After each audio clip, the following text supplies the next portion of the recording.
We're back, motherfuckers. This is That's Ryan. right. And this is Michael. And how you doing, man? After that Jags ass whooping that you took. Which one? Yeah, when you're 1-5, I know you probably got CTE from so many ass kickings that you guys are taking right now. Yeah. Yep. Hey, you know what? Hey, listen, you keep going, you keep hanging on that Bears team, and you see how far they get you. Basically, that wasn't a Bears win. That was a Jaguars shit show is what that was. Yeah, I mean, honestly, for me, the Bears, like the moment of truth is when they go play the Commanders in 2 weeks. Like if they can go in there and shut down Jaden Daniels and win that game and Caleb looks good, then I'm going to get on the hype train. I don't know if I'd take the Commanders as my team. Here's the thing. They had a great outing. That's everybody's team right now. They had a great outing. I mean, my guys looked like they were taking bullets for the president. I mean, they just they looked like they had nubs for arms for trying to catch it. Gabe Davis is a flop. Oh, dude, he had 2 touchdowns for you. Though. I don't give a shit if he had 75 touchdowns. He dropped 2 of them. He is just beyond terrible. He did make up, but he should be he should be our $1 rare. He's the guy. That's our guy. If there's the first $1 rare, that should be hell. I'd probably just sell mine for $1. He's just terrible. I'm not one to get on guys. I support my team and I like them, and I rarely get on a guy from my team, but he is just bad. Yeah. And he's talking smack to Trevor Lawrence. It's like, oh God. And our defense is just, well, did you hear Trevor Lawrence was talking smack to Jalen Johnson and saying that he was saying, you're better in run than you are in pass coverage. And this is like the best cover corner in the NFL right now. And he was smack talking him during the game or? Yeah. Okay. I mean, so I didn't know Trevor Lawrence smack talked. And it was probably, Trevor Lawrence was fiery. And the way I know it is because on the interception that Trevor Lawrence threw, there's one that if you see him, he tracks that dude down and he goes, and he manhandles him. And he's like, you can tell he's frustrated. Yeah. Yes. I mean, God, Trevor Lawrence was not the problem in that game. There was one throw to Brian Thomas Jr. That was terrible. And, he dropped, but Thomas Jr. dropped one in the end zone too. I know, but there was one where he had him up the sideline. That was Trevor Lawrence's fault. Yeah, it's where he overthrew him. It was early. No, he underthrew him. He hit that guy in the back. I thought he 52 in the back. Oh, that's right. Yes. No, it was 53. It was Edwards. Yeah, your linebacker. You hit him in the back. It was a terrible throw. Right in the ass. Yeah, exactly. Yep.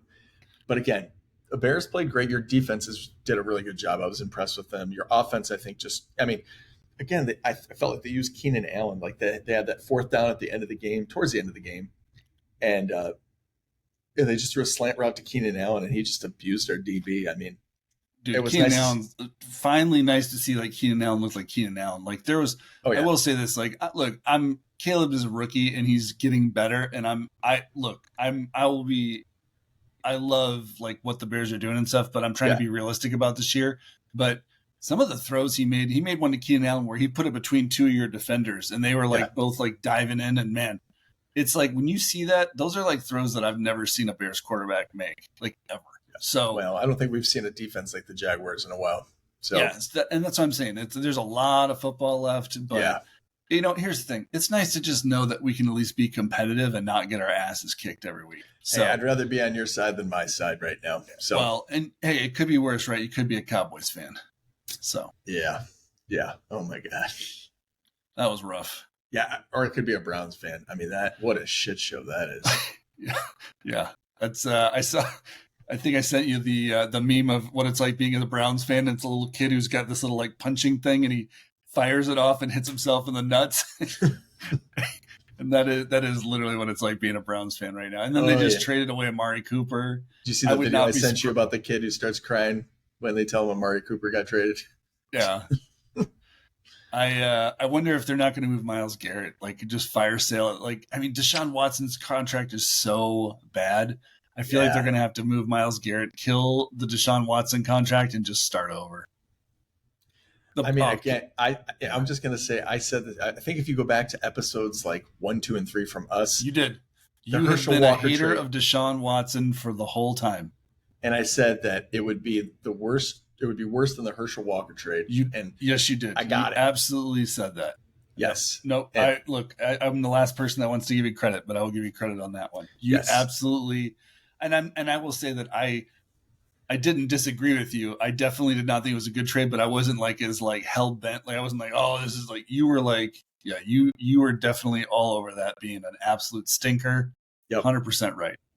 Yep. It is, But that I was dumb enough to buy tear. a Deshaun Watson rare going into the season, thinking he'd do well. So I will admit that. Well, that was dumb. You're not the only one. I mean, there's plenty of people who thought he was going to turn it around this year. So it's not been good. It is. And what's crazy is that trade is what allowed the Texans to kind of get out of purgatory and, be okay. Yeah. So, I mean, that scored them Will Anderson Jr. and CJ Stroud. Yeah. So, I mean, no, CJ Stroud they got on their own by just being shitty. So remember they were tied with the Bears for being the worst team in the NFL. Right, but they would have had Deshaun Watson. So they probably wouldn't have been that bad. I think Deshaun Watson would have been stinking it up by then, though. They would have been like, maybe not. But I want to elaborate, but I just want to say the trade didn't get it to him. That's all I'm saying. Okay, that's true. But the one thing I will say is that I read somewhere that they used to run more of a college offense in Houston that was more geared towards Deshaun Watson, and now that they've moved him to Cleveland, they haven't been doing that. They're running a more of a pro style offense, and that's why maybe he's struggling as much. But I mean, CJ Stroud's a huge upgrade. There's no question. Yeah, exactly. So, but I will say this: you did say you thought CJ Stroud was going to decline this season, and he's done pretty well. Season's not over. But it's not. But I mean, honestly, like they were doing pretty awesome. And I mean, Nico Collins getting hurt is a big blow for them. He's out a few weeks, but Nico Collins is still leading the NFL in receiving. That's how good Nico Collins has been. So, I think people are sleeping. I think CJ Stroud is good, but I think people are sleeping on how good Nico Collins is. Like he is, he's so big, so strong, and so fast, and he's just not like a household name. And getting hurt's not going to help that. But man, I'm telling you right now, Nico Collins needs to be a household name. He is the guy. Got it. Okay, well, let's talk about Playbook. Yeah, because I think people want to hear about that. So we really haven't discussed. I'm trying to think. We've been vacationing for a while. So we took a week off there on vacation. So So damn us, straight to hell. Exactly. I don't. How dare we have lives outside of all day in football? I know exactly. So let's talk about the results of Playbook. I'm trying to think which one we discussed last. So the last one we discussed, we didn't discuss the one that where. Gosh, let's see. We missed. We gave our predictions for the one that everybody hit on. So we gave predictions, and that was the one where everybody and their mom cashed in on that. So we're talking the hard version. Everybody cashed in on the 1,500. So we never discussed the results. And the easy and the medium. All they gave out more prizes on that one. Yep. Derek, that was where Derrick Henry hit. Didn't he hit the run there at the very end of overtime? Between that and DK Metcalf had a 20-yarder. Yep. It just like everything worked out right, and they paid out. How many? 250,000. Yeah, 250,000. Something like that. I think 190 of them were like the hard 100 and something of them went to the like hard level or something. Oh yeah, it was quite a bit. Yeah, it was. And you know what? I think they knew they were going to do that because the first few weeks have been kind of hard. And so they were just like, hey, let's just see what happens. And so, so let's flash forward to the next week. First I want to get your take. What did you think about, how did you, first of all, what did you think about that many people getting paid out 1,500 like that? I mean, I think we kind of I think we thought that was eventually going to happen. So did I like it? I mean, I'm biased. I reap the benefits of it. So, I mean, I loved it. But at the same time, it had some negative impacts though, because a lot of you've seen a lot of the legendaries get it's impacted the market, right? Rookies went up, legendaries went up, rares went up, the entire market, the floors went up on a lot of offensive players. And That's great. So I like that aspect of it. Yes. I mean, I think it was great, but essentially it's kind of like I don't want to say a Ponzi scheme. I mean, essentially they're giving us the money and we're going out and we're spending it and then we're inflating the prices. So it's like we're taking their money and inflating it. So it's, I kind of wondered about this. I don't want to, anyway, I'll pass on that for right now. So go ahead and keep going. Well, no. So I'll just say this, which I thought was interesting, was that if you like looking at some of the accounts that won, there's definitely some accounts that are not the big dog accounts that won. So Right. I think what we saw was a number of people who have a lot of legendaries open up new accounts or have their side accounts or whatever, and kind of, put moments out to those accounts and then let them win or loan to friends or however and such. Sure. And so I think, you saw some people kind of able to manipulate. I mean, I'll say this, like if you have a friend, if you have a spouse, if you have a coworker, whatever, if you want to loan moments out, I mean, they were already doing that on Evaluate where you could pay for that. Floaty does it. Right? I think Floaty does. I think they do. Yeah. Yeah. So like, I'm fine with if you want to loan moments or that with people, but what are your thoughts with like people just creating fake accounts and then like doing their, like winning multiple times like that? I mean, I mean, live and let live at the end of the day. I mean, again, it's like if they're paying for the legendaries, it's like right. The way I see it is if you're buying that many legendaries and it's like you want to, I mean, you're spending the money.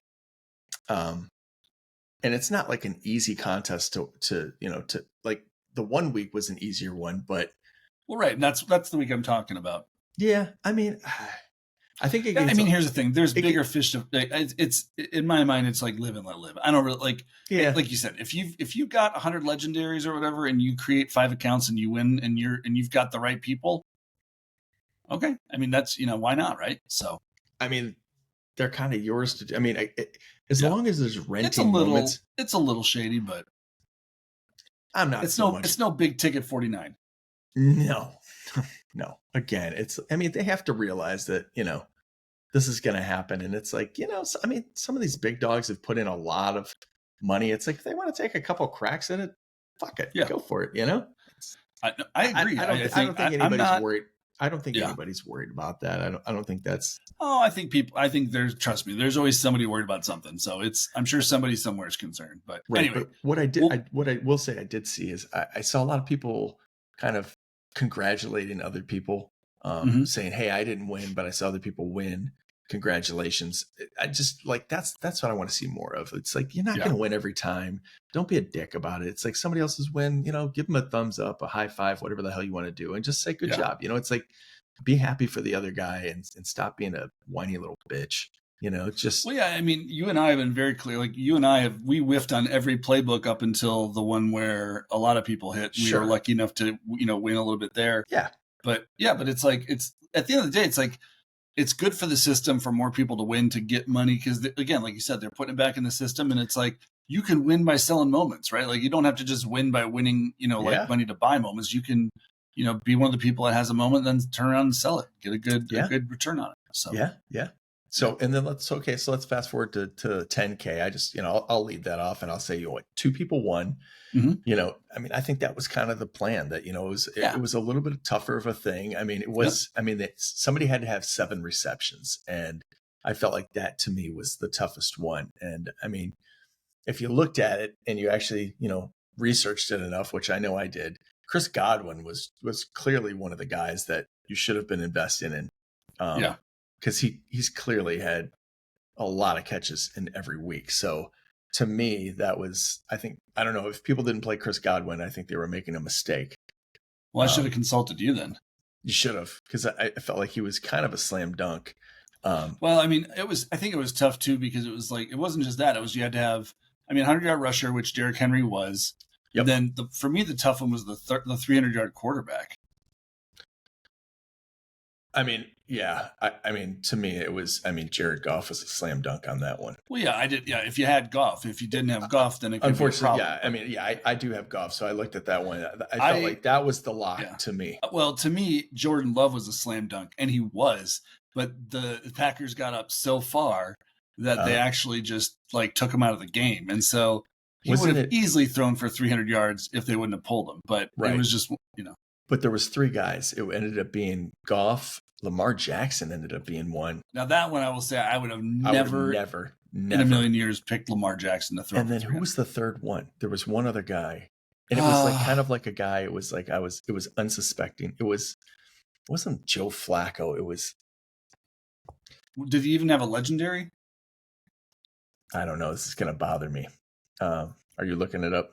Yeah, I am. It wasn't Kirk Cousins. It was. Well, no, Kirk Cousins had 500 yards. It was Baker Mayfield.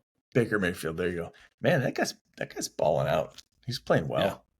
I mean, someone's got to be throwing that ball to Chris Godwin. That's true. That's probably why I should have figured that out. But yeah, Godwin had 11. So yeah, Godwin had 11. Zay Flowers had 9. That was a guy who I don't think a lot of people would have seen coming. And then there was another like one that where I think it was Garrett Wilson had 8, but he was on Monday night, so he wouldn't have counted. He wouldn't counted. There was one other, I think 7-yard catcher at least. There probably was. Let's look. It was Zay Flowers. So it was Godwin. Evan Ingram had 10. He doesn't have a legendary. He doesn't have a legendary. Flowers. Brock Bowers has an ultimate, I guess technically, but only one person has it. Trey McBride, Kenneth Walker, running back. I don't know if you could play a running back. CeeDee Lamb did have 7, so CeeDee Lamb would have been a good play. Yeah. Okay. So I'm sure a lot of Josh Downs, T. Higgins, and Tank Dell. Okay. All 4 of those have legigendaries. Wow. So there were guys, but not. I will say this though, like if you for me it was like I'm thinking like Amon-Ra St. Brown, right? Like he's a guy that catches a ton of balls usually, but he only had 4. So yeah. And especially in that game too against the it's like in a game like that where they're just absolutely putting up points and that kind of thing, you think it's going to be a you would think Amon-Ra would have a monster game, but no, it was just not. They were like linemen were catching balls, doing hook and ladders and all sorts of crazy shit. That was great. That was great. Yeah. I would like to see in one of these challenges, and they probably won't do it. This is probably just me and everybody will boo-hoo what I'm saying, but I'd like to see them put in like a thing where you have to pick a team that's going to win too. So you play like, let's say you answer 5 questions and the last one is, like who's going to win this game? Who's going to win this game? I don't know if you'd have to have a guy from one of the teams, so that'd probably make it kind of difficult. So how you're always beating the drum about using team moments to like pick them. Yeah, that theory or that kind of idea has been. I've seen it a lot more in the Discord. Like, hey, we should use team moments to like do a pick'em league or to pick a few games and make a prize on that. Right. I've seen that idea getting more momentum behind it. So really, I thought of you when I saw that, just because I know you've been saying like we need a reason to use team moments. So right. So you are the martyr saint of all of team moments, and you were starting to get some followers out in the reaches. Not saying they heard it from you, or I have no idea if they just thought about it on their own or how they know about it, but there are other people who are starting to see the team moments and say, like, we need to start, we need to like create our own thing, have a website, people come up with their team moments and we do Yeah. That there could be, that would be something. So yeah, bring your team moments, boys. All right.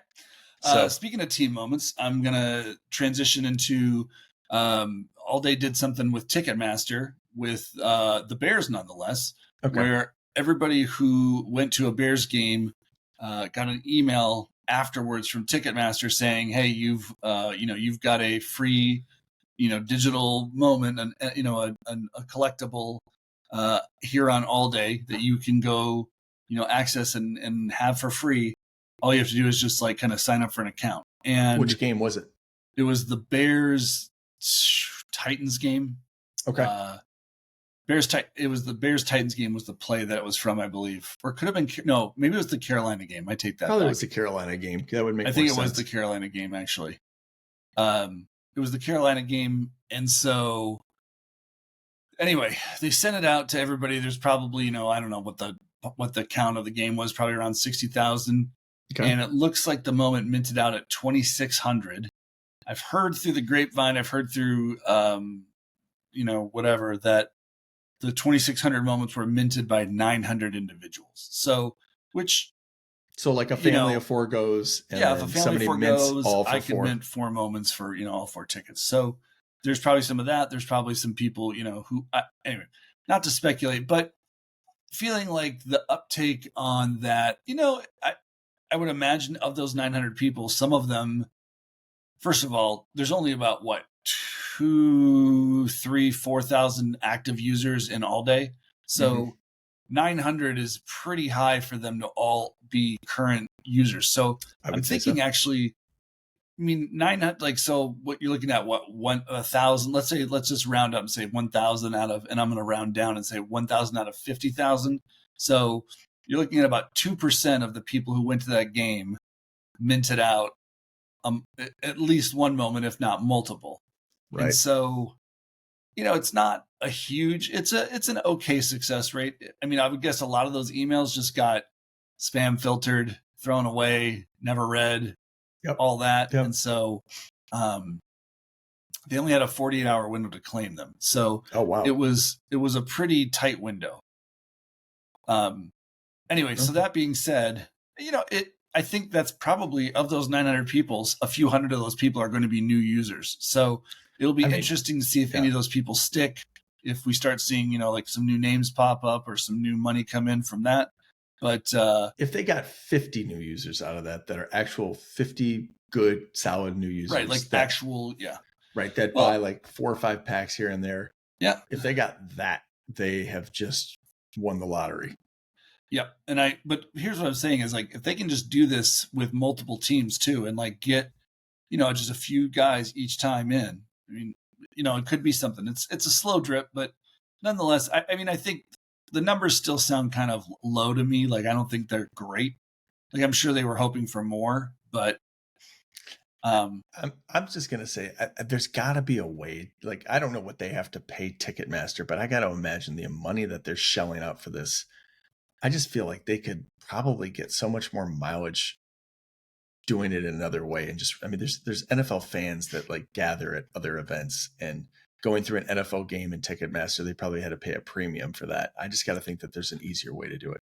Yeah, I don't know. I mean, I know that they have a partnership, so I don't know what I mean, I would think that it was probably somehow wrapped into that, but maybe hard to say. Maybe it was just wrapped into it. If it was, then so be it. But I just got to think, if they're paying for that, oh God, the amount that they probably had to give up for that, not worth it. I don't know. Yeah. I mean, you could go to a little league football game and, find a bunch of NFL fans. I know you and your white van, and you want to show all the kids your NFT collection. I get it. Yeah, and come in the van, kids. I got suckers and candy too. Look at Uncle Ryan's NFT collection here, kids. Come on in. I'm telling you. Anyway, so you just brought up team moments and made me think of that. So let's circle back and close the playbook loop. Playbook, yes, because this week. Right, we got this week. There's only you only got to hit 3, but fuck, they're hard. Like, they are not stupid. Yeah, this is stupid. I know. It's like, find a quarterback who runs right for 27 yards and then kneels it. It feels a little, and I get it. They're fine tuning this thing, and I think they're going to realize they tuned it a little too hard to the side here. Right. Because, I don't think anybody's going to go hit out the on a hard limb right one. now, and I'm going to say that less people hit the 1,500 this week than hit the 10 grand last week. Yeah, I don't think it's going to be possible. What is the quarterback one? You have to have, what is it, 40 yards? 50 yards rushing, right? Yeah. And there's no Lamar, and there's no Kyler Murray, and Justin Fields is getting benched. And Jaden Daniels is doesn't have a legendary. I mean, I guess you could play his ultimate. You could. So there's three people who got a shot. Yeah. Okay. So, I mean, that could beat this week's. All right. So maybe they'll beat out last week by 1 then. Right. I'm just trying to. There's more like 4 or 5 actually. Jaden Legend or I don't know how many Jaden Daniels there, but I guess what I'm trying to think is, I mean, is there any quarterback? I mean, Josh Allen, I guess, would be the only one, maybe. Josh Allen would be up there, but he's only averaging 30. Anthony Richardson, if he plays, a Joe Burrow, I guess now we know he's a big running threat. Mean, yeah. I don't see it. I mean, unless Jalen Hurts like goes off and has like a few big runs against, like, it's really going to boil down to like, that's what's going to boil down to. It's let me just give. Okay, so they're going to count the London game. I would say, I mean, maybe Trevor Lawrence against like a iffy kind of Patriots defense could take off. I mean, he's got legs. I could maybe not see for that. 50 yards though. Jared Goff, no way. Sam Darnold, no way. Will Levis, and a cold day in hell. I mean, I could see maybe Josh Allen. Josh Allen could do it against the Titans. Yeah, that could happen. Depending, because the Titans' defense is so like, some days it shows up, and some days it doesn't. So there's no legendary for the Dolphins. Joe Flacco is definitely not going to be the guy. Kirk Cousins not going to. Maybe Geno Smith. I mean, maybe. Watch it be Deshaun Watson. You could make a maybe case for a lot of guys here. Well, hey, what about Danny Dimes, baby? Yeah, he's been known to run a few. He has, but the Philly defense, I don't know. I think if I were a betting man, I'd put my money on Jalen Hurts or Josh Allen. So you're saying that Justin Fields is benched? I believe Russell Wilson is back, and they're going to start him this week, which is not the smartest decision in my mind, but hey. Well, I mean, I guess if you're a Jets fan, it's great. Yeah, I definitely think Russell Wilson will be a lot more stationary and easier to tackle. So, yeah. Anyway, all right. So, okay. So let's just say you do get that one right. Oh, by the way, you got to get a guy who gets a reception over 40 yards. Now, I will give it to you got AJ Brown, you got Jameson Williams, you got Justin Jefferson.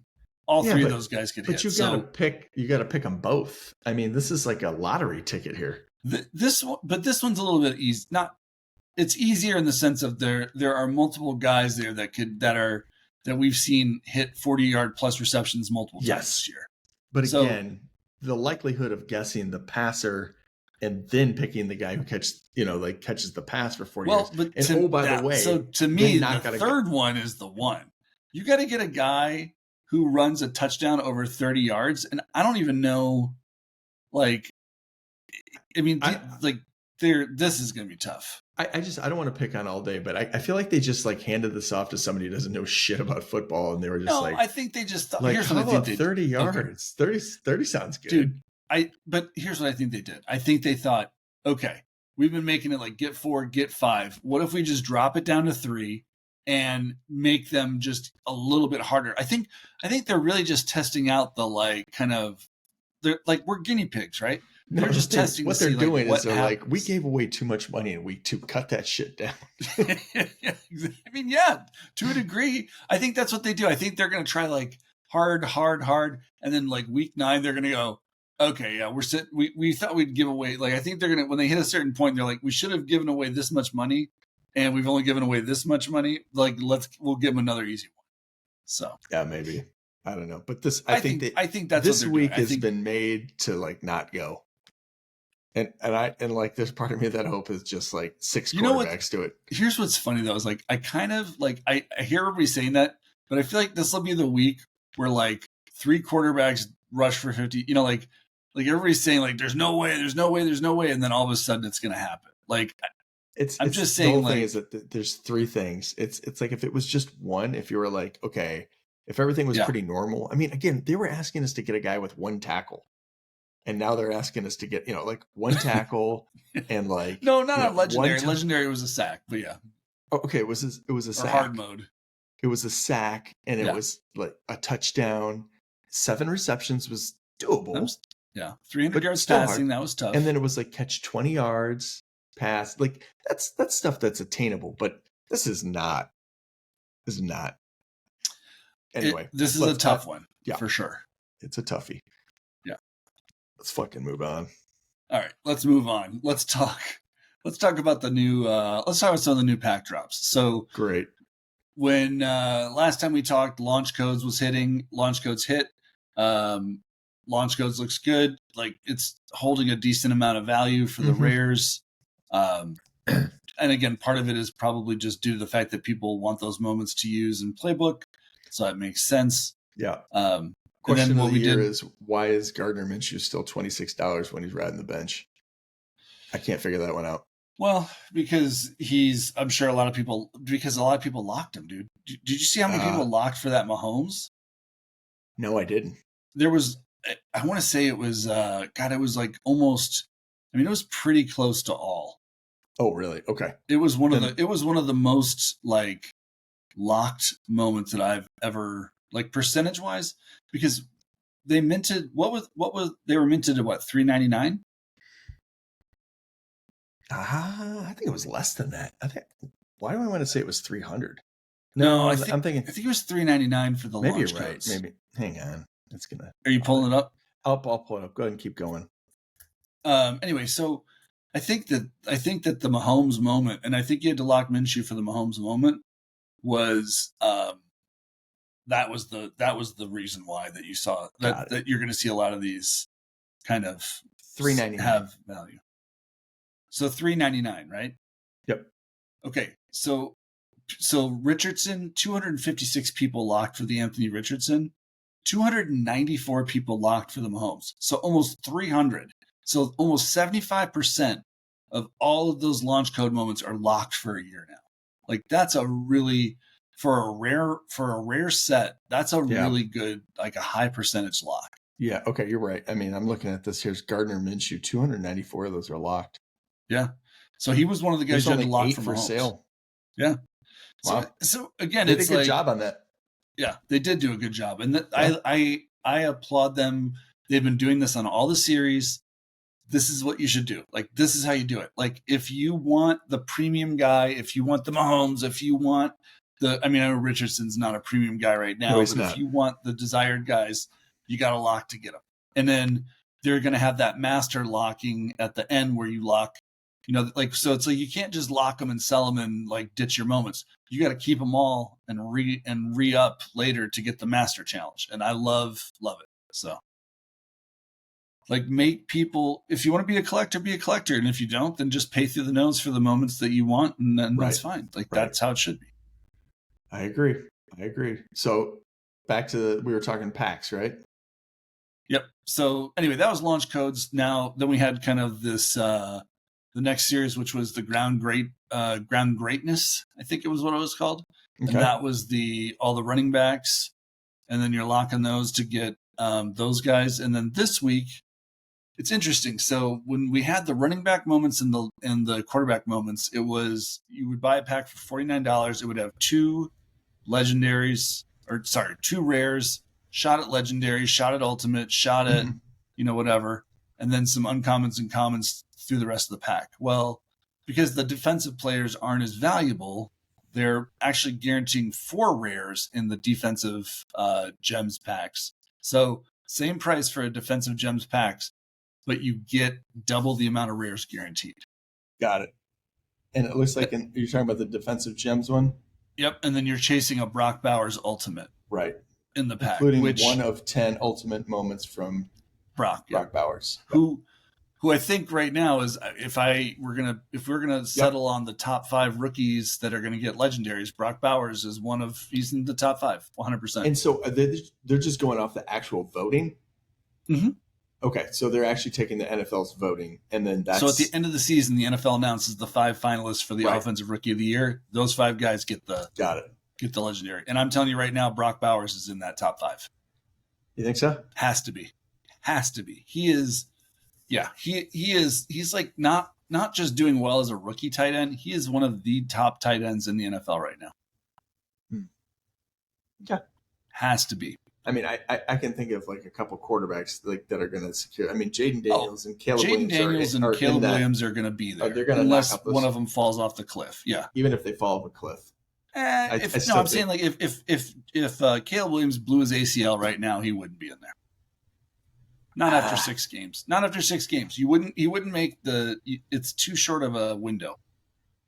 Okay. You're gonna have to play a minimum of like 10, 11 games to make the window. Possibly. So, but I mean, I will say that Caleb and Jaden Daniels are in there, pretty much locked in, unless, again, like we said, unless someone falls off a cliff. Yep. Malik Neighbors is locked in. No, he's not locked in. He missed 2 games with the concussion. If he comes back and isn't quite the same, was Marvin Harrison Jr. No, Malik Neighbors has been out the last 2 weeks. He had a concussion? I thought he had something else. No, he had a concussion. I'll tell you who your top 5 are going to be. It's going to be Caleb, Malik, Marvin, and did I say Jaden already? You did. So Jaden makes 4. Caleb, Malik, Marvin, and then it's going to either be Brian Thomas Jr., Brock Bowers, or plug in a quarterback that plays well. Or maybe Xavier Worthy if he has like a strong finish, but those...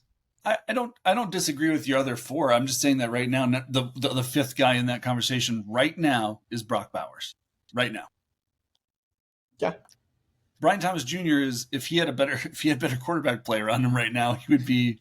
I don't think Brock Bowers has got great quarterback play either. But look at his numbers. Oh, I know. Look at what he's doing with it. Like that's a great example of why Brock Bowers is in the top 5 and Brian Thomas Jr. is not. Well, I think Brian Thomas Jr. is probably a better receiver.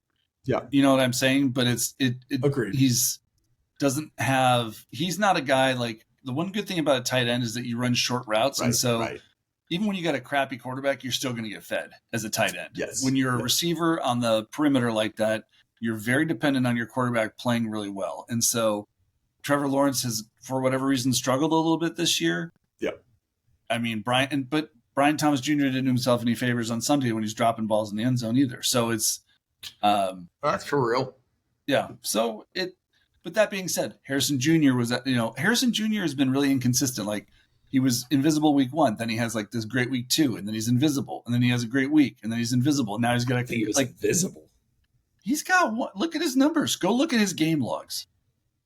Here's what I'll say about Harrison Jr. Tell me. He'll be in the running. Look at the cost of his moment. How far it went up when he started playing well. Yeah, when he started playing well. I know, but once he started playing well, it's held value. If people thought that he was not going to be the guy, they'd be selling those moments off. I completely agree with you, but I'm going to tell you right now that I think that there is a potential for that to come because I'm going to go back and I'm just going to here's a stat line, okay? He has not caught more than 5 passes in a game yet. He just had one game where he was lights out because he caught 2 touchdowns. So he's got 4 touchdowns on the season. Yeah. 4 touchdowns. But, dude, listen to these. These are his game lines. You just tell me if I told you this is the game line, you tell me if this guy's making your top 5, okay? He's got 1 reception, 4 yards, no touchdowns. Okay. He's got 5 receptions, 64 yards, 1 touchdown. Okay. That's okay. 5 receptions, 45 yards, 1 touchdown. 2 receptions, 36 yards, 0 touchdowns. 0 receptions, 0 yards, 0 touchdowns. And then, of course, the one game where he has 4 receptions, 130 yards, and 2 touchdowns. He's got 1 game. Now. So which receiver has more touchdowns caught than he does? Neighbors? Rookie. How many does he have? I mean, guessing 4 or 5. You think so? I thought he had. I don't know. I have to. Like, I'm completely pulling that number out of my ass. Okay, I would say 3. I don't think. I mean, have the Giants even scored that many touchdowns? That thought entered my mind. All right, Malik Neighbors has 3 touchdowns, but he's only played in 4 games. So yeah, okay. But Malik Neighbors, listen, like here's his number lines. Like his worst game so far would still be like Marvin Harrison Jr.'s second best. Give me Brock Bowers lines. Right. Let's hear this. I mean, I guess I'm kind of unsure of what they are. I mean, if he's got 8 catches and 46 yards, like that's. Well, right, so here's Brock Bowers. Okay, 6 for 58, 9 for 98. 3 for 41, 2 for 19, so 2 kind of down games there. Then he goes 8 for 97 and a touchdown, 9 for 71. Marvin Harrison Jr. all day. The touchdowns, I mean, again, like you said, tight ends are going to get fed the ball. He's doing well, but, I mean, how many touchdowns has Brian Thomas Jr. got? Probably like 3. 3? He's got the one in Miami. He's got the one in Miami. He's got the one in whatever. He might have 4. Marvin Harrison Jr. right now, okay, has 279 yards receiving. How many does Brock Bowers have? 384. Yeah. So how many touchdowns does Marvin Harrison Jr. have? Yes, I get that he's got the touchdowns, but how many I does just he got? don't. 4. Is it 4? And Brock Bowers has got what? 1? So, I Yeah. mean, again, it's like, and how many more receptions does Brock Bowers have?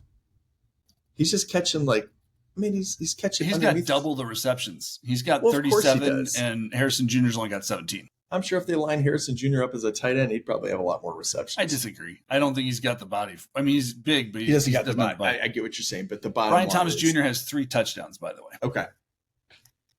And Brian Thomas Jr. has 25 receptions for 424 yards. So you could make the case that Thomas Jr. belongs there and Harrison Jr. doesn't. I still I'm going to say this. Harrison Jr. still is on top of all. There's a lot of football left. And we you know who else we didn't talk about? We didn't talk about Bucky Irving, who is, he's kind of emerging. He could be the guy. Yeah. So anyway, but I will say this, like, I think on the defensive side, you only get one moment, and it's kind of a one-man race right now. It's Jared Verse from the Rams, and there's just not, I mean, maybe Quinyon, I don't know how to say his name. Sorry, Mr. Mitchell, but Quinyon Mitchell from the Eagles, the cornerback. Okay. He's been really good.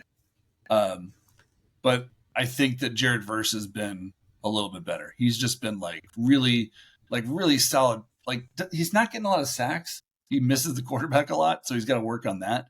But he's got a ton of pressures. Like, he just keeps, like, every game I watch him in, he's like getting through, getting at the quarterback, making plays. Got it. I'm looking at the odds right now. I'll bet Verse is like by far the favorite.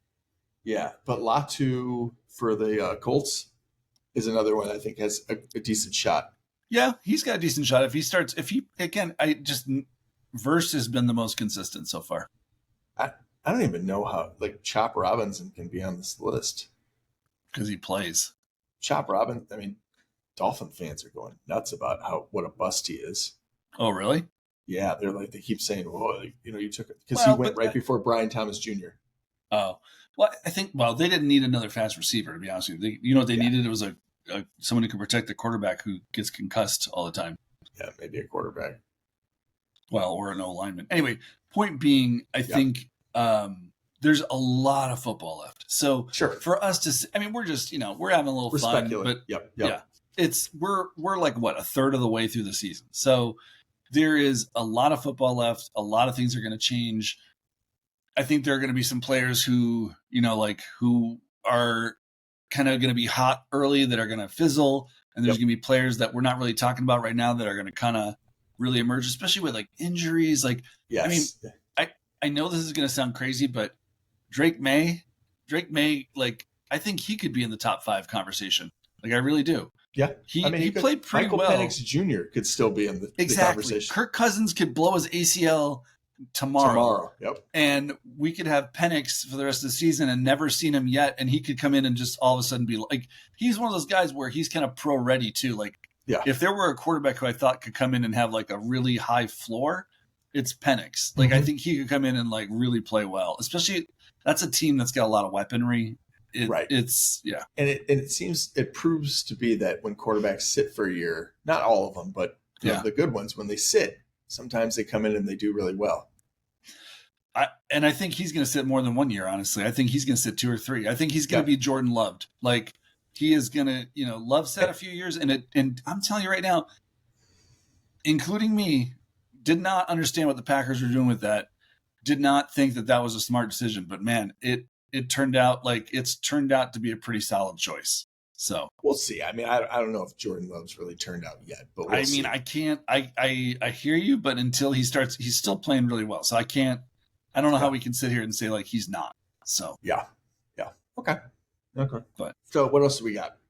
All right. So one last packed drop to talk about, which are these chase the moment of the week packs. So it started last week with Lamar Jackson, and so it was, and they kind of tweaked the pack for this week. So last week it was you were chasing a metallic gold LE of Lamar Jackson. So it's interesting because you need this moment to complete the set, but it wasn't like a moment that it's in some of the packs, but it was like there was like 100 of them in the pack. And so you had basically a $5 pack, and then you had a chance, a 5% chance that are rare. And the Sometimes it was a 1 in 5, and then if you got the rare, it was a 1 in 5 that it was Lamar Jackson. So it was, Okay. you kind of had to really hunt for this thing. And what was the min count of the Lamar Jackson? 225. Like 2 something. Okay, that's what I thought. And how do they determine the min count? It's MGLE. It's that metallic gold LE edition. All the mint counts are 225. Okay. Except for the locking, obviously, but they haven't had any locking challenges yet. But right now it's a min count of 225 per moment. So got it. So anyway, so it was a very, it was like cheap packs. Yep. And people were chasing the I want to say it was a Xavier Worthy ultimate in those packs. And that sounds so right to me. People were chasing that.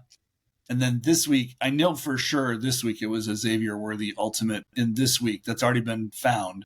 They were $10 packs, but you had a 10% chance at a rare instead of just a 5. And both runs had 3 legendary moments available, scattered throughout the packs, and 1 ultimate of the Xavier Worthy. There was a lot less packs this week too. So they made them $10, but there was only, there was a far fewer number of packs available. So they're kind of playing with that to see where the sweet spot is. Got it. Okay. Anyway, obviously it sounds like you're not buying. It sounds like you're not getting into that business. Yeah, the packs just don't make sense to me. Yeah, I think they do if you are chasing the ultimate, or if you really want the Burrow moment. Yeah. But yeah, these packs are kind of like more so the $5 than the $10, but they're kind of like Powerball tickets, right? Like you're taking. And I'm not a Powerball player. I know, and I'm just saying, like, I think it's these are the packs that really appeal to the degenerate gamblers in the sense of you could strike a rich and pull an ultimate moment, and that can make you a good chunk of change, because I do think, as you see, a lot of these ultimate moments get pulled, they get listed. Like it's rare that someone pulls. But how many of them have actually sold? And how much have they actually sold for? Some of them are selling, and I think that's what you're going to start to see is like people are like, you pull an ultimate moment, you're going to try to get as much as you can for it. Okay, and then you're going to get realistic and start coming down to where the market is if you want to sell it, or you're going to hang on to it if you think it's worth hanging on to. So have any of how much have these sold for? For which one? Just like any, like the Jaden Daniels, the Xavier Worthy, like any of those, like have many of them. I'm looking right now. Okay, I can tell you exactly what's sold. Xavier Worthy sold for $3,500. To me, it's just like, is that worth chasing? You're spending hundreds of dollars chasing. Well, no, you're not spending hundreds of dollars. Maybe you are, but like if it's $5 and you buy 5 packs, it's $25. Okay, but $25, 5 packs is not more than likely going to get you a legit shot at it. No, but these people are buying, like we saw people buying clips of these things. Yeah, I don't remember what challenge it was. Well, but here's the thing: they're going to take the rares and the Lamar Jacksons and flip those and try to sell those and get money out of those. So, So yeah, I think it's one of those things where some people are going to buy them, some aren't, and it's one of those things where you can, if you want to buy them, great, and if you don't, it's not, you can get the moments you want in that secondary market. But anyway, I guess I'm trying to see here what Marvin Harrison Jr. Let's see. Okay, so somebody bought Marvin Harrison Jr. for just under $6,000. Yep. Well, somebody else bought a Marvin Harrison Jr. for $39.18. So I have the full list of sales right here. I can tell you exactly what's been sold. So Xavier Worthy sold for $3,500. Marvin Harrison Jr. number 9 sold for $39.18. Jaden Daniels sold for $8,100. Marvin Harrison Jr. sold for $59.99. I don't see Jaden Daniels selling here. What's that? It was a floaty sale. That's why you don't see it. Oh, okay. You're looking at it on the moment. I'm just looking. I'm looking at it on the moment. I'm using the There you go. Look at you. So Jay Weezy has been putting together the ultimate collection. He bought himself an ultimate. Shout out Jay Weezy, by the way. Got himself an ultimate Xavier Worthy, an ultimate Jaden Daniels, an ultimate Marvin Harrison Jr. And so he still needs a Malik Neighbors. It looks like. sorry, we're putting him on blast here, saying what he's buying and how much it's for, but it's all on the blockchain. Everybody already knows it. We're not breaking No, out I don't think secrets we're here. blasting him. I mean, like, here's the thing. I mean, again, if this product takes off and he's buying them at this rate, or at this price, think of how much they'll be worth, down the road. I mean, yeah. So, I mean, again, I think that he's buying low and hoping that he's going to be selling high. So, yeah, Malik Neighbors sold for $49.50 and $4,000. Marvin Harrison Jr. sold for $4,000 and for $49.99. So, yeah, they're selling. These moments are selling. Like, people are buying these moments, and they are, I kind of felt like Xavier Worthy was going to be a little bit less. The quarterbacks are going to be more, obviously. That's why Jaden went for $8,100. I think he's going to be the most expensive. I think after that, you're going to probably step down to probably to Caleb Williams now, because he's starting to perform. And then you're going to get into the Malik Neighbors, Marvin Harrison neighborhood, and then you're going to step down to like the Xavier Worthy, Brock Bowers. I think those two are going to be the lowest. So here's a good example of why I'm not a huge fan of chasing these ultimates. And I mean, maybe I should be a fan because what this guy got for it, but KG Beast bought the Trevor Lawrence ultimate for 18 grand. And how is that? Like, I mean, right now the price is at 9 grand for Trevor Lawrence and probably dropping. I guess it's like these players are moment to moment. So it's not, no pun intended. Well, first of all, Trevor Lawrence is stinking up the joint, so that's part of it. That's what I'm saying. So I'm saying the other part of it is that you're looking at that ultimate was like a season 1 or season 2 ultimate, and prices have dropped since then. So you could look at what people paid for the Mahomes debut back at that time. It was probably I get it, but what I'm saying is that I guess that's why. I mean, I don't feel the need to necessarily chase the ultimates because I feel like that's fine because they're not dropping for you, right? There's only 10 of them. I understand that but I'm just saying, like, they could be for me. I mean, I could buy a $5 pack just like anybody else and chase it. You should chase them and sell them now. Like, so to your point, you should be selling your ultimate right now to KG Beast or whoever for $4,000, because in 2 years it's going to be worth 1 or 2, and you can just buy it back for half price. And I would agree with that. But the whole thing is, again, you have to shell out the money to get it and keep taking lottery tickets. And I think that investing in moments that you feel are going to be more beneficial, like, again, I look at the Mahomes debut, $500. Yep. Why wouldn't you just take your money instead of buying a bunch of packs and just buy yourself? Well, because if everything drops, like if things keep going south or whatever and things aren't picking up, then it'll be worth $250. That's why.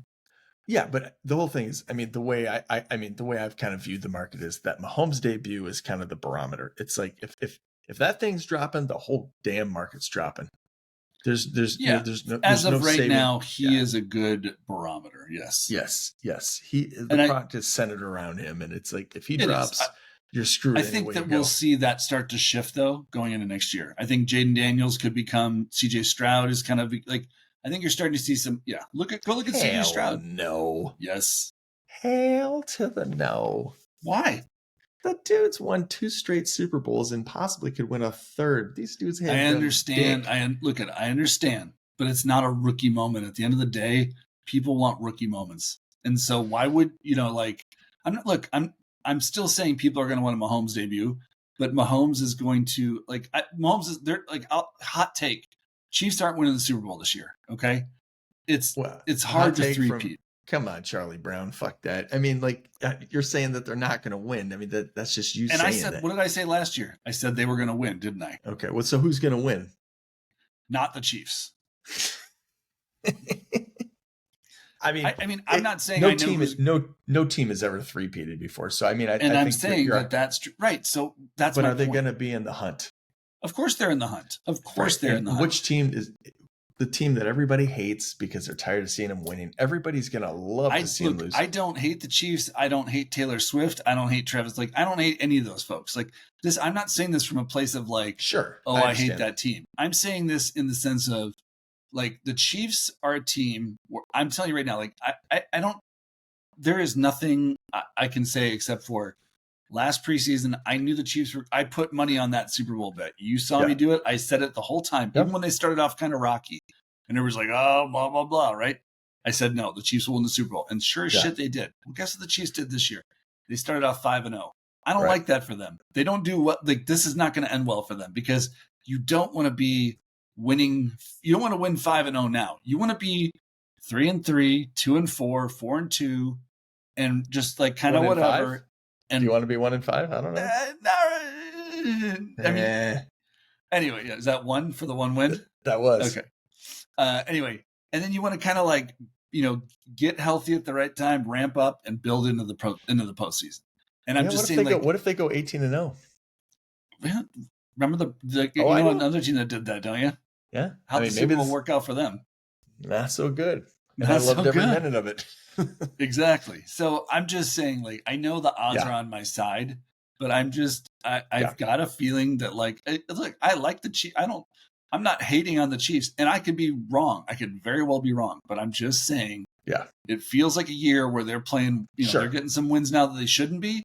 Yep. And what's going to happen on the tail end is that karma, that the football gods kind of balance out, and they're going to lose a couple that they, and one of those is going to be in the playoffs, and they're going to lose a close one to the Buffalo Ravens Bills or the, whoever, the Texans or somebody. Yeah. I kind of feel like maybe the Buffalo Bills might finally have their... Bills. I mean, look at the Bill. Like, Bills are a great example of a team that should have taken longer to gel with a bunch of new players and new pieces. Yep. And they're not. And that bodes well for them later on in the season. Could you just imagine? Stephon Diggs is going to lose his goddamn mind if they win without him. You know what? They're going to put that guy in suicide to a better watch. Person. He's going to put him on suicide watch. You know what? He brought it on himself. He wanted out. So if the... I'm just saying. Yeah. If the Bills win the Super Bowl, good for the Bills. And Stephon can just, suck it, because it's like he should have stayed then. Like, he had a good situation. There are players that bring things on themselves in this league, and he is one of them. Yep. Yeah. So, he's a tough guy to like. He's a great player, though. Great talent. Tough guy to like. Okay, what else do we got? All right, we got. Let's see. So we've talked about the playbook. We talked about that. All right. I think where we're getting to now is we're getting to the part of the show where you pitch your old man yelling at a cloud ideas, and I either agree or shoot him down, or we should have a cloud that goes by old man takes. All right. I'm going to go ahead and just pitch him real quick. All right. Old man take number one. This is a simple one. I think they should do a historical series called Best Catches. I think there's a lot of moments out there where you've got like Brandon Lloyd. I remember, Brandon Lloyd was the old Washington. Oh, I can see you remembering there off to the side. That's awesome. 49ers guy.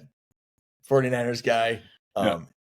And Keelan Cole for the Jaguars had this one-handed grab. There's a bunch of like random catches out there that I don't think have moments. So anyway, a Best Catches series of all the best catches. Maybe they save it for, next year going in, like when they're doing all their bullshit historical moments that go to, but at least the best catches would be kind of cool to watch.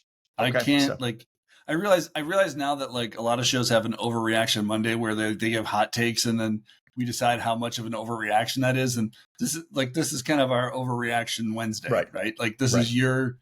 But anyway, point being that, I like that idea. I mean, it's not now, obviously. I think that's like a post season type thing, but absolutely.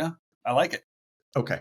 Brandon Lloyd was the guy who couldn't catch a ball that hit him in the hands, but man, he could make a catch that was... he could jump up and do a 360 and catch it. Yeah. And I know there's been a few other guys in the NFL that have been exactly like that. I can't name them now. But Brandon Lloyd was the king of that. He was the poster child for that. Yes, he was. Okay, I am going to read this one, and then you can go ahead and tell me what you think. All right. So I kind of took some notes here. They could do something very creative with guys that are out of the NFL that have a moment. Let's think like Joe Schobert in a Steelers uniform, right? They could do a trade-in challenge where you start to get rid of moments of guys that are no longer in the NFL. Create a squeeze on players that are no longer in the NFL. Then do a challenge where you have to have a moment from every player that's ever worn the jersey for that team. So the idea being is let's do a trade-in where let's take a guy like a James Robinson. He's got a rare. I go back to the Jaguars. Does he have a couple rares? I think he does. Okay. Well, let's just, Joe Schobert's another one. He's a common. I know people don't want to talk about burning or trading in commons, but I think the idea is let's start to take some of these guys out of the NFL, reduce the numbers, and then start doing, hey, you got to have everybody. And then that'll give a reason for these moments of these players that are no longer around to be worth something. Because then you kind of can use that from time to time. And then I think once you reduce the numbers and you're like, oh, we're back again. We got to have all the Steelers moments. And they're like, oh, shit, we got to find Joe Schobert. We got to track that down. Like, God damn him, And it's like you create this kind of squeeze on it. And then it becomes like a good way to do challenges. And it's like I don't know. I think it's like a good idea for just kind of making use of what use does Rob Gronkowski have? It's like, I like having a Gronk moment, but at the same time, there's no use for it. So it's like, it's good to have a moment. It's just like, it's like when you were a kid and collected football cards. Players retire and, you still had their cards and they were still worth something, especially like the Bradys and the Gronks and whatever. I do stand corrected. You're right. James Robinson only has one common and one rare. So sure. But yeah, like it would be a good way, like, especially like I hear what you're saying, like some of the non-stars to like burn down that supply. I like the idea. I think I'm not sure about the whole like kind of like burning Joe Schobert just for the sake of burning Joe Schobert, but I like the idea. It's not just Joe Schobert. No, I know, but it's like the guys like that. I get it. It's like have a trade-in thing. The Tracy Walkers, if you will. Yes. Of the line, yeah. Say take all the guys that currently have retired from the NFL. They're not active. They're like they've retired. Or they're out. And just, right. And take like the top like 100 people that put up the most moments, not value, just the most moments. Just do a count on moments. And like, let's say I put in 250 Joe Schoberts. Okay. So I'm leading the pack. Yeah. And it's like the top 100 people, and just let people and like put up something decent and just see if you can burn down the house and like, again, then start to reduce some of these numbers. So then you can, again, because I think trying to do these contests where you have to have everybody in a uniform, it's like you could do that. And I think that we've kind of figured that would happen at some point. It's never happened, but I think that would make it more challenging to the numbers that we have. Because right now there's like 2,000 active users. So getting a hold of all these isn't that hard. Because there's not enough people to make it hard. Yeah, no, I mean, I get what you're saying. I like the idea of like having to have the entire, like have everybody who's worn a Steelers jersey locking that for some sort of reward or something. Right. Like because I think right now, like the like I do like the leaderboards, the team leaderboards, but it only rewards the people who spend versus like have something where it rewards people for being like a true fan. Like, you know what I'm saying? Like only a true Steelers fan is going to go out and buy the Joe Schobert moment to have because he was a Steeler. So like it's something along those lines. I do like that idea. So, okay. Well, like, I mean, kind of like what you're saying, then maybe like the top fan would have a player from every moment. So you'd have to lock in every single person. Yeah. Because, I mean, again, that should be like one of the requirements if you're actually a fan of the team. Is this can all happen on our alternative site where team moments get used for challenges too? That is. So, and if you want to be a team fan, you got to lock every moment. Yes, I'd like to see like, I mean, why not find a way to use these other moments? And again, as this product gets older, there's only going to be more retired players. So it's, again, start squeezing the numbers now. And then the next time it comes up, squeeze them again and then squeeze them again. And it's just like get in a rhythm where you squeeze out some of the old players and reduce the numbers. So you can keep doing this as it goes on. And it just gets harder and harder and harder. And again, as this product goes 10 years deep, then you're going to go back and say, oh God, why didn't I get that?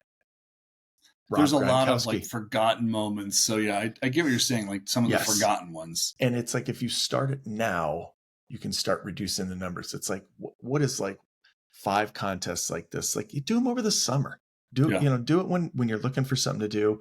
And again, start reducing it. So then when you're 10 years down the line, you're like, oh, we did it. And you don't have to like do a huge job on it.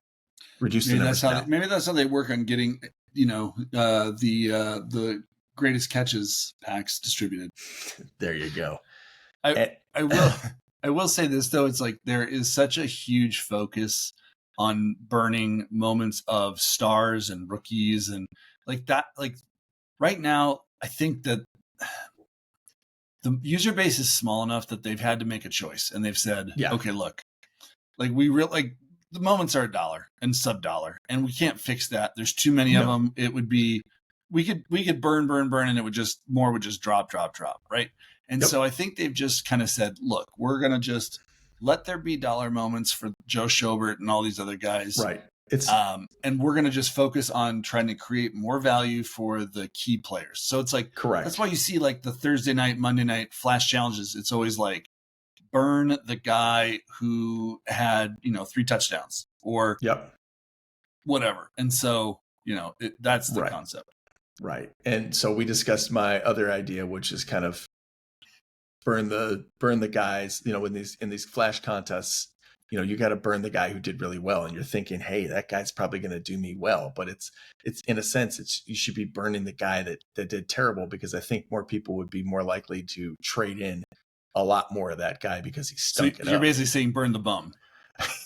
I am saying burn the bum. Burn the bum. Okay. So you're saying, so like burn the guy who does bad. Like, so you got a guy who like pinches a loaf on a game, and that's the guy, like burn the running back that has the lowest yards per carry average. Right. So why does it always got to be the highest one? Because again, it's like you want people to trade in more of them, right? Yeah. That's the idea. So why are we trading in all the good players? Again, I mean, maybe they're trying to make the good players because they've made a decision that we need value for these players. And so I understand that, but what they got to understand and think about is the NFL's week to week, and it would make more sense. Like, let's say Sam Darnold plays terrible in 1 week and everybody's like, oh, Sam Darnold's going to stink. And then a bunch of people like burn up a bunch of his moments because they think, oh, now he's going to stink. But then all of a sudden they need him again. It's such a week to week thing, and people get so fixated on what happened this week. No, I'm just saying. I think if you focused on like you said, like burn the guy who gets less, it's still a good player, but maybe it just that person had an off week, and then you're going to need him next week. So I mean, I think one thing I like about that is that it plays into a lot of people are very emotional week to week. Yes. And it's like, prey on like, those people. Yes. I hate so-and-so. And then like Caleb Williams is a great example to me, just because I'm a Bears fan and I follow a lot of Chicago stuff. And, weeks 1 and 2, everybody was like, why didn't we draft Jaden Daniels? And he sucks and he's terrible and he'll never be any good. And then all of a sudden he's like, starts playing a little bit better. And they're like, okay, yeah, I like him now. Like now he's okay, and that whole idea, right? Like, so what if he goes out and pinches a loaf against Washington, and all of a sudden it's like, oh, we hate him again, like burn stuff. Yeah, and they're running so many of these trade-ins at the same time. They could do a half and half, or do like 3/4 and a quarter. You could just make different ones for different games. It doesn't, they all don't have to be the best player. No, and to your point, they tinker with the challenges, right? They make them harder, this and that. Why not tinker with the burns? Like, why are they like, and I think they feel like, oh, it's absolutely this. But I think, like, what if they tried to like burn? I feel like instead of burning like one rare Kirk Cousins that's $20, why not burn 40 bums, right?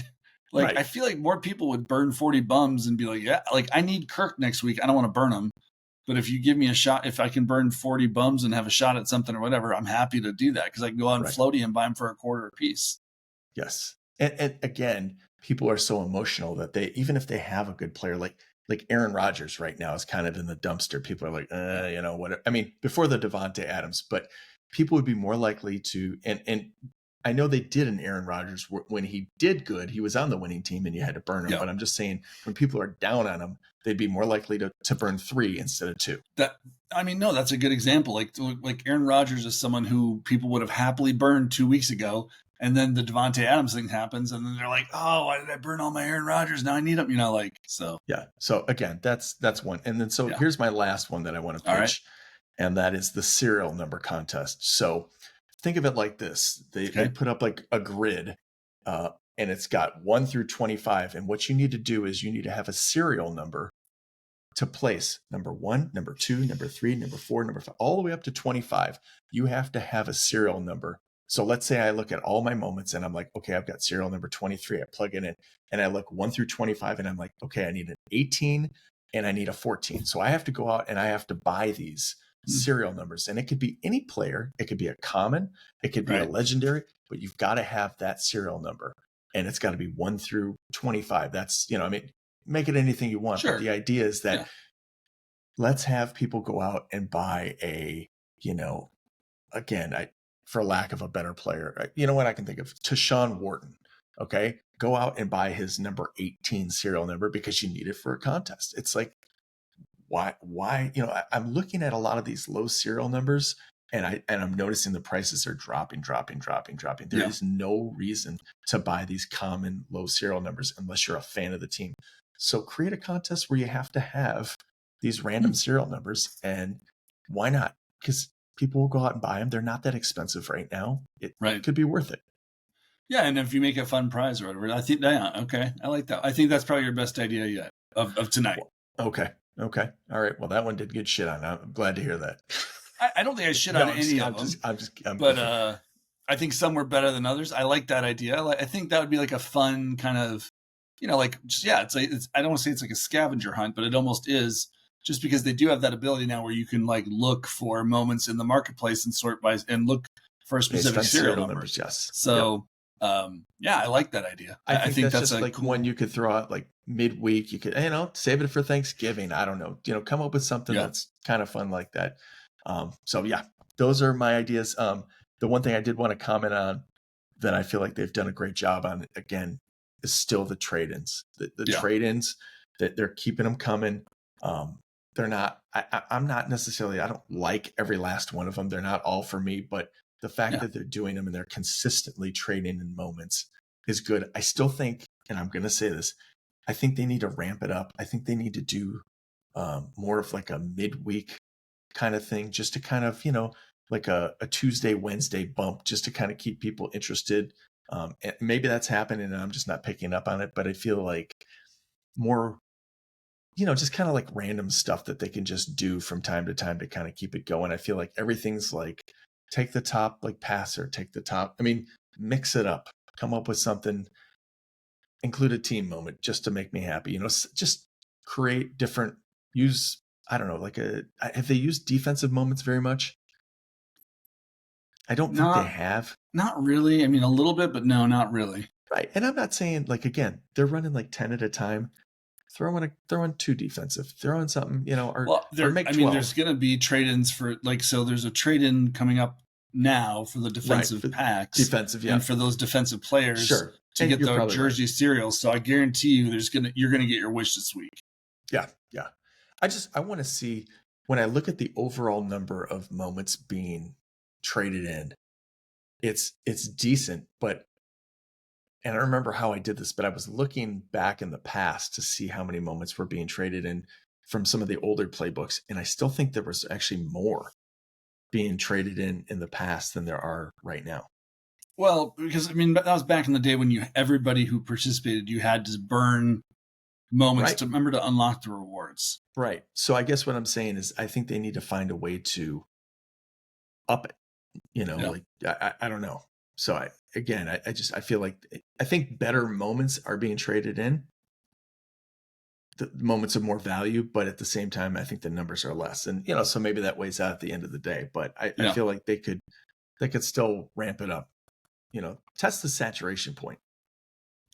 Yeah, no, I mean, there's definitely a lot they can mess with in that regard. So I'll be interested to see how they do that, if they do that, I should say, just because, again, it's like they're so willing to tinker with some things, but then there's other things where they just will not touch it. And so I like the idea of being more experimental and just like trying different things to see what flies with the group. Yeah. But I will say every team should have every team should have an option to be traded in every week. Yeah. I mean, that's a lot, but I get your point. I will say, I just think overall, I feel like All Day is actually doing a lot better this year than they ever have. Like, I feel that's right. They're doing trade-ins, they got contests, they got leaderboards, they did the rookies right. I feel like they're getting a lot right. And so, yes, I know we like to point out a few of the things that they don't get right, but I do want to at least pause and say that I think that a lot of All Day is going in the right direction. Yep. And that's encouraging for me, for you, for new users. I think there's some excitement to it. I feel like they're really getting close to just getting it just right. I feel like a little bit more engagement throughout the like, because right now with the playbook, it's like once one of your guys doesn't hit, you like kind of you're not engaged anymore. So if they could just come up with like a secondary something where, you know, like I almost think like, you know, you have the pre-prediction where you're going for the money, and then maybe they do like, you know, like even if it's another Road to 100 set that just goes nowhere, the Road to Nowhere set, They got a few of those. I mean, yeah, but like just have it where it's like that way you're watching to see like, hey, you're going to need the leading rusher from the Sunday night game and the leading tackler from so what you're saying is use the old kind of playbook method. I'm saying bring back a little bit of that Yeah. to do some like lower level challenges, like to do some lower level, like not unlocks, but like maybe you take some of the players that, you know, like that aren't the stars, like maybe some of like the second tier debut guys that don't have moments. That's how they should use the play of the week. That's how they should mint that out. Like, you know, do a secondary contest, and if you get it right, that's too late. That ship sailed because they're doing it via pack. But I'm saying, like, is that the rest of the way they're doing it? There's plenty of guys out there. What's that? Are they doing it the rest of the way like that? I mean, I know that they're doing it this week. It's a partnership with the NFL, so I think so. Yeah, I think that's like a. I don't know if they're doing it every week, but I think it's a multi-week thing. But got it. I guess what I'm saying is like take like oh God, of course I'm gonna blank. I was just trying to think of like, you know, a decent player who doesn't have a moment per se. They really did cover all the guys for this. I think so. I mean, all those rookies that came out. I mean, who the hell? I mean, unless you're I'm not saying take a rookie. I'm saying take a debut. Like take a guy who has a good game that maybe doesn't have a moment yet. Okay. And make him like the you know, like the you got to have this and this. Because that, I think the other thing too is like that really helped the marketplace too, right? Because like all of a sudden it's like everybody needs a, you know, rare so and so to do this challenge or whatever to mint this guy, and it's like, you know, like to me there's some fun in that. So yeah, I mean, here's a guy I can think of that I think should have a moment. The Bears punter. Yeah, you know, I mean, he's a rookie too. On top of it, I know he's a rookie, but I'm just saying, like, you know, that's a guy where it's like he's gonna be around for a few years. It's like, you know. Well, no, and he's made some good punts. I was trying to think of a non-Bears player just because I feel like I'm such a homer that I'm we always pick the guys that we know, but I'm just saying, I think there's a lot of players that, you know, you could easily just pick up, and they don't have to be great. They don't have to be like a number one. You know, it's just, I think it's, you know, again. Well, that's what I'm saying is you could make that series, and like, here's the thing: it's like you never know when one of those guys like kind of hits and becomes like a stud. So. Right. And it could be a low, you know, again, if it's only a few hundred people doing whatever you're just going to say, that's what it comes down to. Is if it's a low mint count and you get the Bears punter and there's only like 196 of them, then it's kind of like you've got something that like only a few people have. Well, and here's the thing. It's like most people they're going to be like, I don't care if I have the Bears punter or not, but the Bears fans are going to care. And there's a low, like now you're creating like these fun little bottlenecks for Bears collectors when, again, what if we do get to the point where you have to have one of every player in the uniform, and then all of a sudden you've got these like fun little bottlenecks that people could have earned throughout the season, but maybe they just didn't do that. So it's like, it's a way to add another layer of collecting for folks. I don't know if maybe it would be too much, but I just like the idea of throwing another layer in. They really need to do that where you have to have somebody from, you know, a team, like every player from the team. They really need to start thinking that one through. I think that's a slam dunk. Yeah. Even if they used it as just like a gate, like kind of a gate to get access to something or whatever. Yes. So to me, that's an untapped resource that they could really, you know, when things start to get a little stale, as you know, like we get into like week like 9, 10, 11, and it's like, okay, we've done the playbook, and they start running out of money because they've given out too much. It's like, go to this, try it out. I mean, I think it might be tougher. I think one of the reasons they don't do it is because there's probably some players that I'm trying to think if there's anybody who, there is. There's the Steelers punter, for instance, like that Presley Hartman, right? So I know, I'm just saying like I think the reason they don't do things like that is because all of a sudden it's like, it's really expensive to be a Steelers fan, right? Because I'm not saying they should do it all the time, but I'm just saying it could be. No, I know, but I'm just saying like that, but like is like, you know, or like the Jets team moment, I think, or maybe they don't now, but for a while they only had a team moment that was a legendary. Right. And so I think it's still that way. But I mean, is it okay? I didn't know if they had a second. How hard would it be to plan this out and say, okay, like maybe Presley Harvin you can't fix, but you can fix the team moment thing. Right. Anybody who doesn't have a team moment, you can easily fix that. And there's very few players that have a legendary and nothing else. There's like a couple of them. And I think maybe the Chargers have a guy. Mike Davis. Mike Davis? No, I think he did. I think he finally got a comment eventually. Okay. But got it. Boy, I was wrong on James Robinson. Robinson. Is Presley Harvin out of the NFL? He was kicking. I remember he was kicking in the preseason. He was kicking. Michael Davis does have a common. It came out in Series 2. It's a part of the make the stop, so that he's okay there. Presley Harvin sounds like San Francisco. That's what I'm getting coming up. Yeah, he did kick there, but I don't know if he's stuck. Oh, he's a free agent. No, he's a free agent. Well, right, and the problem is you need him you'd have to make a historical moment of him because so Presley Harvin the third only has one moment. It's a legendary, and there's only 49 of them. So that would really, you want to talk about a bottleneck. What about Trey Lance? Does he not have and he was a Niner when he was, so. Yeah, he's only got that's another one. So, I mean, again, with solid planning, Trey Lance could easily get a Cowboys moment right now. I mean, but you need him in the Niners to lock him because he's got a Niners jersey.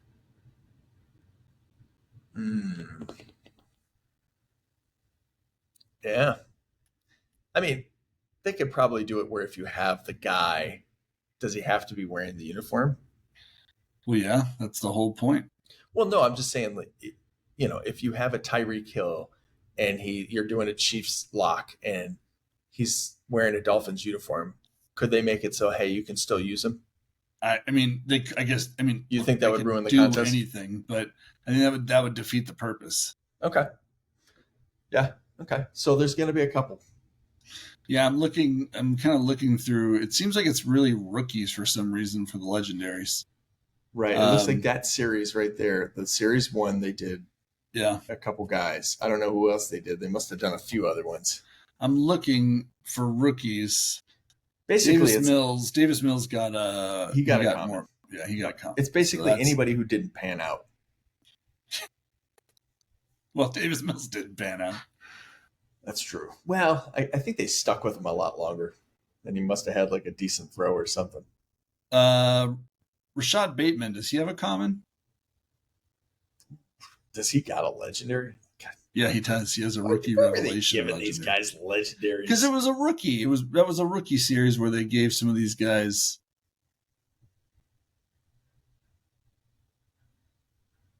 Bateman. Yes, he does. He's got a lot of moments. Yeah, I kind of felt like he did, but I just it looks like Evan McPherson, he got a comment. I'm pretty sure about that. Oh yeah, he's good. Let's see. That's it. It's those two. It is Presley Harvin, and it is. Well, let's see what kind of fucking fan you are then. Pony up there. Trey Lance. I mean, that's kind of one of those where it's like you want to make an investment to kind of play for the future. There you go. Yeah, if that happens, I mean, that could certainly be I mean, if you're truly a collector, that could be I mean, there would be 49 chances to own everybody in that uniform. How about Sam Howell? I'm sure he has to have. Does he have 2 commander moments? He's got the legendary. Does he have a non-legendary commander moment? I got to think at that time they were. He played enough where it feels like he should. I think he does, yeah. Oh, wait a minute. Hang on. Yes, he does. He's got 3 moments. He's got 2 comments. Okay. He's got an uncommon. I'm sorry, he's got an uncommon. All right, well, that's fine. All right, well, anyway, so yeah, we won't. Something to think about. Something to think about. I like it. I think there's more to that. So, well, we've run a little long, but we had a little catching up to do because we were off for that week. So we should be locked in for the rest of the season now. No more No more fun trips. So well, now wait a minute. We do got a game trip planned. that is true, but we'll be able to do our episodes during the week. So yes, but there may be a bonus episode if we get our shit together on that game trip. Yes, and where are we headed this year? Houston, Texas. We are going to the Texans and Dolphins game, I believe, which is going to be Texans schedule. Let's see. I want to say week 13, maybe. December. It's in December. It is December 15th, which will be, doesn't say which week it is. Great. December 15th, that's going to be week 18, 17, 16, 15. Is it week 15? Let me look at it. I don't know. I'm 14 or 15, somewhere in there. Yeah. 14. Is it 14? I don't know. No, it's week 15. Is it 50? Okay. I should have stuck with my original guess. Yeah. Don't ever second guess yourself. Week 15. Yes, it is. Yeah. Okay. So, yeah. So that I think will be a good chance for us to go up and maybe talk to some fans, and Houston will be an interesting market to see, Yeah. I think we're going to go out there. Our plan is to maybe kind of set up shop. We're going to be with some people from the Houston Texans that tailgate quite a bit. So we're going to be with a bunch of tailgaters and get to pitch the product to a bunch of random people and watch them either shit all over it or love it. So we'll see what we can come up with. So we'll get them drunk first and get them to buy legendaries. There you go. That's good. That's how this is. We're gonna watch people get their collections sold off. Exactly. So get drunk by CJ Stroud. We're out of here. All right. Sounds good. Well, let's wrap this up, and we'll catch everybody on the next one. Thanks for tuning in. If you listen to this whole thing, you're awesome. Yep. Later.